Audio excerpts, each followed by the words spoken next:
ನಾನು ಮೊದಲನೇದಾಗಿ ಅಂದ್ಕೊಂಡೆ ಇವ್ರಿಗೆ ಏನು ಮೂರ್ಖತನ, ಇವ್ರು ಯಾಕೆ ಬಂದು ಈ ಗ್ರಾಮಗಳಲ್ಲಿ ಮಾಡ್ತಾರೆ. ನಾನು ML ಆಗಿದ್ಕೊಂಡು ನಮ್ಮ ಗ್ರಾಮಗಳಲ್ಲಿ ಒಂದು ಚರಂಡಿ ಮಾಡೋಕ್ಕಾಗ್ತಾ ಇಲ್ಲ, ನನಗೆ ಒಂದು ರಸ್ತೆ ಮಾಡೋಕ್ಕಾಗೋದಿಲ್ಲ, ಯಾವುದಾದ್ರೂ ಒಂದು ಒಳ್ಳೆ ದೂರದ ಒಂದು ಕಣ್ಣಿಗೆ ಕಾಣ್ತಕ್ಕಂಥ ಒಂದು ಶಾಲೆ ಕಟ್ಟಕ್ಕಾಗಲ್ಲ. ಅಂಥ ಪರಿಸ್ಥಿತಿಗಳಲ್ಲಿ ಈ ಜನಗಳ ಮಧ್ಯದಲ್ಲಿ ಈ ಫ್ಯಾಕ್ಟ್ರಿ ನಡೆಸ್ಕೊಂಡು ಇವ್ರು ಹೋಗ್ತಾರ ಅನ್ನೋದೊಂದು ಬಹಳ ಅದ್ಭುತವಾಗಿರ್ತಕ್ಕಂಥ ಒಂದು ಪ್ರಶ್ನೆ ಆಗಿತ್ತು. It was really wonderful question before me also.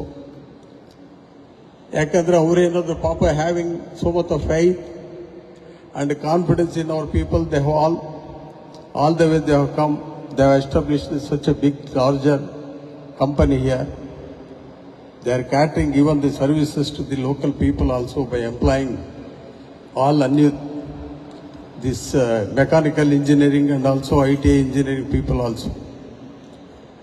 ಇದು ಅದು ಕೊಡುಗೆಯಾಗಿ ಕೊಡ್ತಾರೆ ಅಂತ ಹೇಳಿದ್ರೆ ನಾನು ನಿಜವಾಗ್ಲೂ ಬಹಳ ಸಂತೋಷ ಆಗ್ತಾ ಇದೆ ವಿಚಾರದಲ್ಲಿ.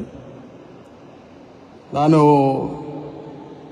ಜಾರ್ಜ್ ಅವರು ಇಲ್ಲಿ ಬರಬೇಕಾಗಿತ್ತು ಇವತ್ತು, ಕಾರಣಾಂತರಗಳಿಂದ ಅವರು ಮುಖ್ಯಮಂತ್ರಿ ಜೊತೆಗೆ ಇವತ್ತು ಡೆಲ್ಲಿಗೆ ಹೋಗಬೇಕಾಗಿರೋದ್ರಿಂದ ಅನಿವಾರ್ಯ ಪರಿಸ್ಥಿತಿಯಲ್ಲಿ ಹೋದ ವಾರನೇ 16ನೇ ತಾರೀಕು ಕಾರ್ಯಕ್ರಮ ಆಗಬೇಕಾಗಿತ್ತು.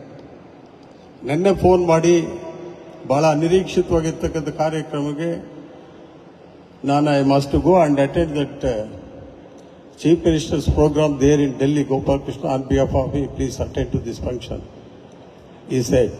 ಅಕಾರ್ಡಿಂಗ್ಲಿ ನಾನು ಕೂಡ ಹೇಳಿದೆ, because already you have started doing it all these things, but ಮಧ್ಯದಲ್ಲಿ ಪೋಸ್ಟ್ಪೋನ್ ಮಾಡ್ಕೊಂಡು ಹೋದ್ರೆ it amounts to doubtfulness later on. It should not be room for this. Just go ahead, I will be there to inaugurate the function, I told these people.